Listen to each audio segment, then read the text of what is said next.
Hoş geldiniz. Bu videoda body tarayan rakiplerin neden daha zor vurulduğunu ve bu sorunu nasıl çözebileceğimizi anlatacağım. Bu sorunun sebebine geçmeden önce kabul etmemiz gereken bir gerçek var. O da şu: suçu hiçbir zaman rakipte arayamayız. Çünkü rakip ne türlü olursa olsun bizi yenmeye çalışıyor ve en iyi işleyen taktik hangisi ise onu yapacak. Örneğin maçta düşman takımın savunmada olmasına rağmen sürekli saldırdığını düşünelim. Bu durumda takımca ne dersiniz? Geride bekleyelim, zaten açılıyorlar, rahatça vururuz. Geride beklediniz ve rakip yine saldırdı. Siz de hazır olduğunuz için hepsini vurdunuz. Bu durumda rakip takımın "siz demir misiniz base'de bekliyorsunuz" deyip kötü oynadığınızı iddia etmesi saçma olurdu. Bunu neden anlattım?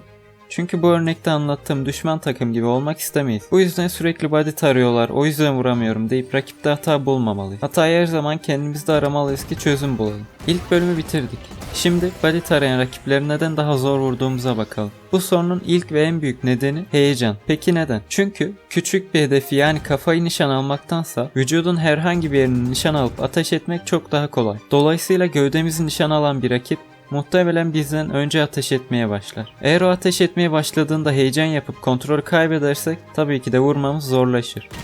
Yani bu durumdan şikayetçi birinin %90 ihtimalle heyecan problemi olduğunu düşünüyorum. İkinci olasılık tepki süresi. Basit bir mantıkla biz daha reaksiyon göstermeden rakip bize 3-4 mermi atabiliyorsa reflekslerimizi gözden geçirmemiz gerek. İyi ama kafaya çalışan rakipleri nasıl vurabiliyor? Eğer kafa atmaya çalışan düşman atışını ıskalarsa hem vakit kaybetmiş olur hem de mermileri daha fazla seker. Siz de hiç hasar almadan o düşmana vurabilirsiniz. Hatta pop and swing diye bir teknik var bildiğiniz gibi. İşte bu teknik anlattığım olay üzerine kurulu.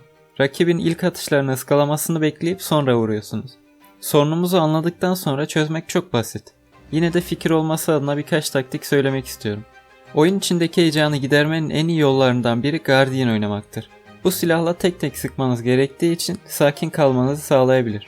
Deathmatch'te veya Ranked'da bol bol Guardian ve Sheriff'le oynayarak daha sakin bir eğime sahip olabilirsiniz. Daha sonra alıştıktan sonra normal silahlara dönersiniz. Eğer bu silahları kullanmak istemiyorsanız etkili bir yol daha var. O da White Peak. Rakiple karşılaşmadan önce koşmaya başlayıp birkaç saniye boyunca devam ederseniz rakibin mermileri ıskalamasını sağlayabilirsiniz. Ve bu sayede savaş esnasında acele etmek zorunda olmadığını deneyimleyerek öğrenmiş olursunuz. Tepki süresi için ise daha önce söylediğim gibi bu oyunun herhangi bir modunu oynamak sizi geliştirir. Ancak spesifik olarak reflekslerinizi geliştirmek isterseniz Aimlab gibi programları kullanabilirsiniz. Bu programda her çalışmanızda ortalama kaç milisaniyede tepki verdiğinizi gösteriyor. Bu sayede gelişip gelişmediğinizi de rahatlıkla anlayabilirsiniz. Bu arada Aimlab sponsorum değil, sadece size faydalı olabileceği için önerdim.